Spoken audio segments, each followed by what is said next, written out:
concède des points, mais je pensais qu'on n'allait pas en prendre. Plus le match avançait, plus ça devenait très très compliqué.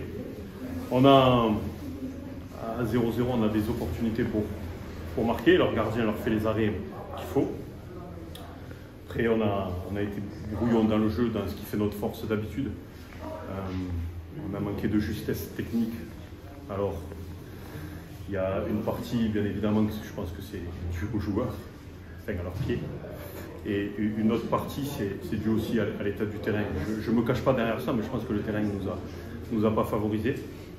Après, on est tombé sur une équipe qui était très bien en place. C'était la première fois qu'ils jouaient de cette manière-là. On n'avait pas travaillé spécialement pour ça, pardon. Il a fallu qu'on s'adapte. On a les opportunités sur coup de pied arrêté. On a 2-3 situations. Le gardien leur fait les arrêts. On prend le but sur leur seule incursion dans notre camp, suivant un coup franc sur une faute qui n'y est pas. C'est devant moi. Et la deuxième mi-temps, ça a été très très très compliqué. On a su revenir. On va retenir ça. Je pense qu'aujourd'hui, on a perdu 2 points, mais compte tenu de la physionomie de l'avancée du match, on a réussi à gratter un point. J'espère que ce point il sera important pour la fin de saison. Bastia, c'est l'équipe qui est joueuse. Comme vous le dites, vous essayez de développer du jeu. Et à chaque fois, vous avez du mal contre des équipes qui ont des blocs bas, qui ont des blocs très regroupés. Qu'est-ce qui manque pour faire la différence, pour casser ces verrous? Il manque de marquer le premier but. On a les opportunités aujourd'hui. On ne les met pas. Et plus le match avance, plus vous confortez votre adversaire dans ses idées de jeu. Et encore plus quand il a la chance de marquer un but.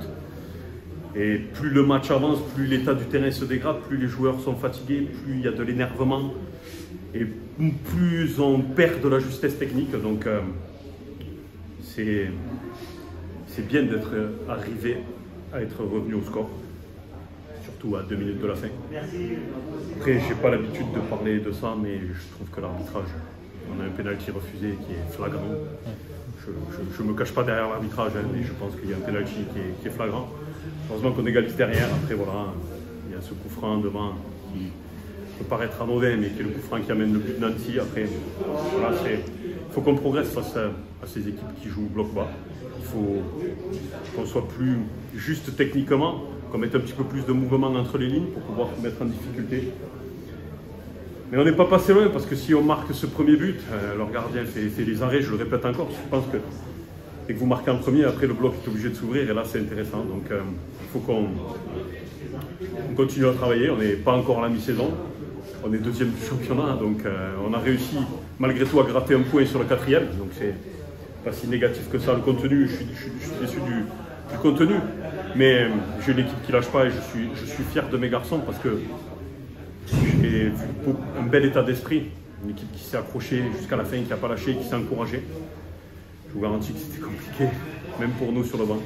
Mais bon, c'est un moindre mal de repartir avec un point d'ici. Vous avez été surpris par Annecy, parce qu'Annecy prenait quand même beaucoup de buts ces derniers matchs. Est-ce que vous avez été surpris du bloc qu'ils ont proposé, de la solidité qu'ils ont affichée? C'était la première fois qu'ils jouaient de cette manière-là, donc on a été un petit peu surpris, oui. On a eu un quart d'heure pour trouver un petit peu nos repères. Après, on a réussi à les étirer sur la largeur, mais on n'a pas trouvé ces passes qui cassent les lignes dans les intervalles, parce qu'on a manqué de justesse technique et d'application. Pas d'application, de justesse technique. Après, voilà, c'est surpris. Je pense que, après, c'est comme mon avis, que pour jouer le maintien, il faut être d'abord costaud défensivement, et après, essayer de gratter des points. Aujourd'hui, je pense qu'on a plus gagné un point que Annecy en a perdu 2. Malheureusement. Est-ce que vous pensez qu'ils allaient plus baisser le pied, parce qu'ils ont une équipe quand même qui était amoindrie, qui avait beaucoup de jeunes, qui ont peu de rythme en national? Est-ce que vous comptiez un peu plus là-dessus aussi sur le fait qu'ils baissent de pied? Non, parce que quand vous menez 1-0, vous avez une adrénaline qui vous fait courir plus vite. Ouais. Je ne comptais pas sur ça. En deuxième mi-temps, même si on n'a pas été très juste et très bon techniquement, on les a quand même acculés et laissés dans leur camp. Et défendre pendant 90 minutes, c'est long. Quand vous arrivez à mener au score, ça vous donne de l'énergie pour le faire. Il leur a manqué 3 minutes, mais bon, je leur souhaite le meilleur en tout cas. Parce que je pense que c'est un promu comme nous, il ne faut pas l'oublier, qu'on est nous aussi promus. Voilà, continuons. Nous, à tracer notre chemin, on a un gros match à la reprise. Ce sera le premier contre le deuxième.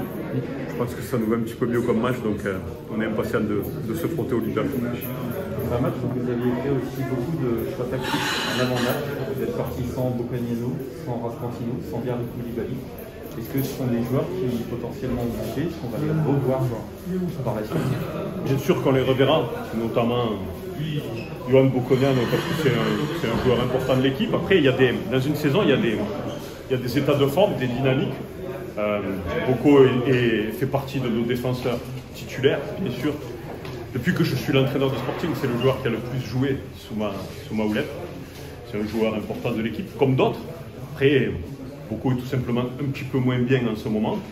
Et on avait fait le choix de prendre une option offensive en plus sur le banc.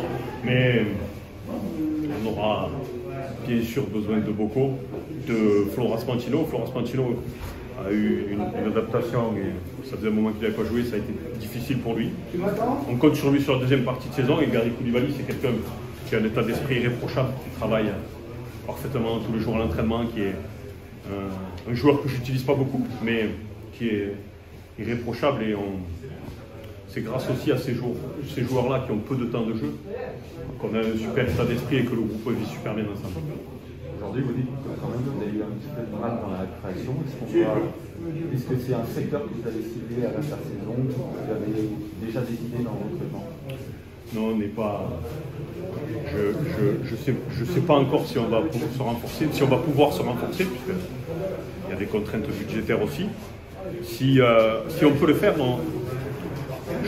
Offensivement, avec le repositionnement d'Anthony Rodrigue dans l'axe, ça nous amène des solutions. Il y a Benji Santelli qui va revenir aussi.